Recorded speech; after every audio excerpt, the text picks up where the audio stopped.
The Democrats are in complete disarray. One thing that is very clear is that Bernie Sanders now runs the Democratic Party. Bernie Sanders is the king of the Democratic Party. He lost the battle, but he won the war. He lost in 2016, but he won the war because now every Democrat goes on bended knee to pay homage to Bernie Sanders. All of his agenda items must be treated with respect. When he talks about Medicare for all, you have people like Elizabeth Warren and people like Cory Booker and people like Kamala Harris all paying homage to Bernie Sanders' priorities. It's amazing how a loon bag old socialist who's never passed a serious piece of legislation in his life was kicked out of a commune in the 1970s for being too useless for a commune, right? That guy is now the leader of the Democratic Party.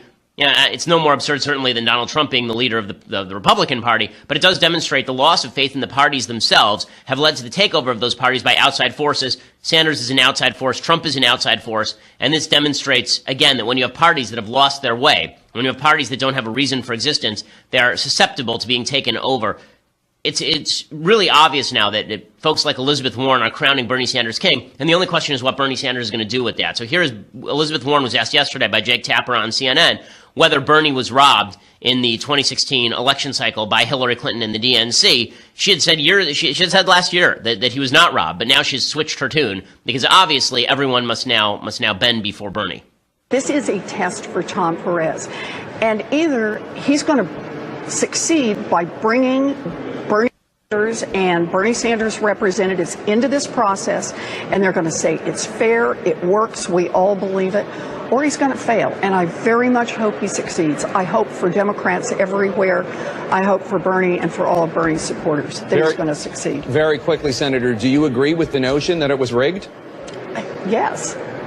Okay, so suddenly she agrees with the notion that it was rigged. Funny how that works, right? 5 seconds ago, she was saying it wasn't rigged. Now she's saying it's rigged. Does that sound honest to you, or does that sound like playing political games? Does that sound like she knows that Bernie Sanders is the power inside the party, this loon bag old septuagenarian socialist from Vermont? That guy, the guy who you can find recordings of singing "This land is your land, this land is my land" in his crazy voice. Really, it's worth watching. We'll have to pull it at some point. That guy now runs the Democratic Party. So the question becomes this: Is Bernie Sanders going to actually run for president again in 2020? I think he would be a fool not to. I think that if he ran in 2020, he'd win the nomination, and he would likely win the presidency. Truly. I think that is a very high possibility.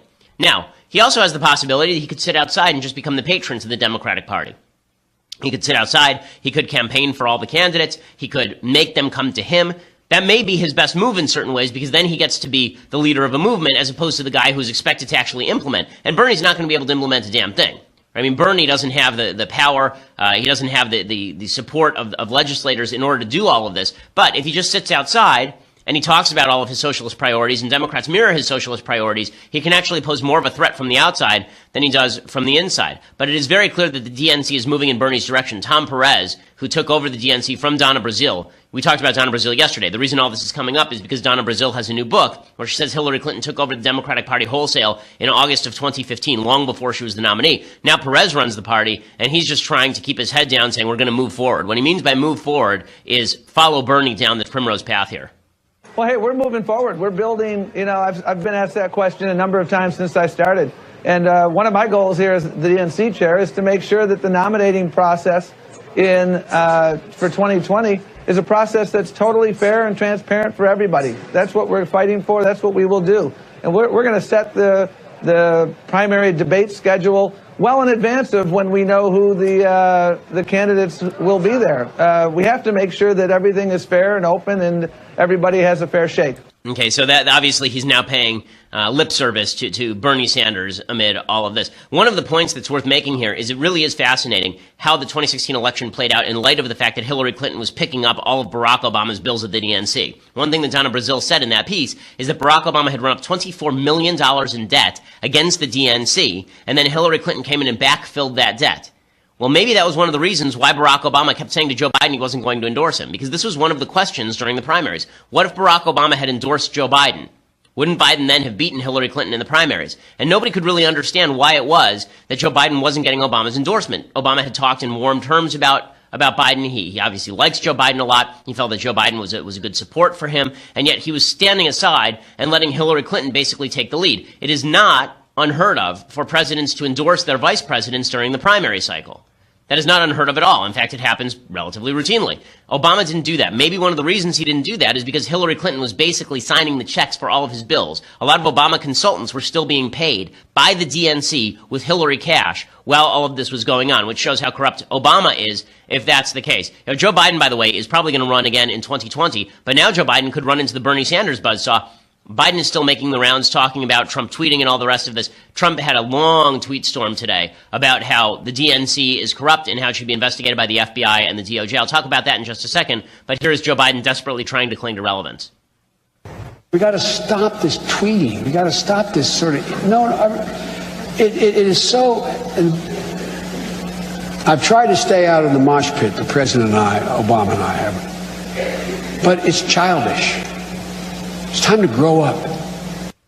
Pretty amazing. And so Joe Biden continues to try and maintain his place as a possible 2020 frontrunner. Now, I do want to talk in just a second about why it is that this is a problem for the Democratic Party and why it's going to continue to be a problem for the Democratic Party. Plus, Hillary's corruption still looms as a specter on the horizon and why neither party will let it go in just a second. Again, Joe Biden versus Bernie Sanders, it's looking like the battle of the Walker riding titans. They're just going to beat each other with walkers, with tennis balls at the end of them, and then they'll run against Donald Trump, who will also be in a walker. It'll just be wildly entertaining in 2020. But Joe Biden looks like he will get the short end of the stick. He got it from Hillary last time. Now it looks like he's going to get it from Bernie Sanders. Big problem for the Democratic Party because all of the splits that pre-existed are now going to be exacerbated. Bernie Sanders is not a unifying figure. Bernie Sanders is a very divisive figure inside the Democratic Party. The Hillary wing still thinks she got jobbed. The Hillary wing still thinks she should be president. Hillary is still out there defending herself. The best thing that could happen for the Democratic Party is for Hillary to just disappear. This is why there's a concerted attempt now to do away with all of the Hillary Clinton people, right? Tom Perez, 5 minutes ago, just fired the top DNC fundraiser, claiming that basically this person was involved in the Hillary stuff. They aren't explicitly saying that, but that seems to be the implication because slow fundraising has plagued the party. Bernie Sanders is the only capable fundraiser in the party anymore, along with Nancy Pelosi. That's it. Right, so the Democrats are now going to fight an internal battle. Hillary continues to cling to her relevance, too. So you've got Biden clinging to his relevance, Hillary clinging to her relevance, and Bernie Sanders ascendant. Pretty amazing. Here's Hillary Clinton yesterday trying to explain why she didn't collude with Russia, even though she paid millions of dollars, apparently, in order to get a dossier on Donald Trump that involved getting information directly from Russian governmental sources. Is there a difference? Of course there is. And you know, I think most serious people understand that. This was research started by a Republican donor during the Republican primary. And then when Trump got the nomination for the Republican Party, the people doing it came to my campaign lawyer and said, you know, would you like us to continue it? Right. And he said, yes, he's an experienced lawyer. He knows what the law is. He knows what opposition research is. And, you know, from my perspective, it didn't come out before the election, as we all know. And what also didn't come out, which I think is an even bigger problem, as I write in the book, is that the American people didn't even know that the FBI was investigating the Trump campaign because of connections with Russia starting in the summer of 2016. Right. So I know that voters should have had that information. That's something that may have influenced some people. And it's part of what happens in a campaign where you get information that may or may not be useful, and you try to make sure anything you put out into the public arena is accurate. And right. So this thing didn't come out until after the election, and it's still being evaluated. But the fact of the FBI investigation into the Trump campaign and Russia should have come out. Okay, so she says that she's going to blame it on the FBI, but that's really not the question here. The question is, why was she paying Russian sources to obtain information on President Trump? And she's not able to shake this. The fact that she continues to be in the public eye is a disaster for Democrats. It's a disaster. It is great for President Trump, however, because President Trump needs Hillary Clinton to be out there. The reason he needs Hillary Clinton to be out there is so long as Hillary Clinton is out there, the specter of Hillary looms large, all the folks who voted for President Trump don't have to consider whether they would vote for him again. Right? Because now it's the same election over and over and over. Right? They can just do the same election over and over in their heads. Right? If you voted for Donald Trump, it's not that he has to do a good job. All you have to do is look on the TV screen. There's Hillary Clinton, and you breathe a sigh of relief. At least we didn't get her.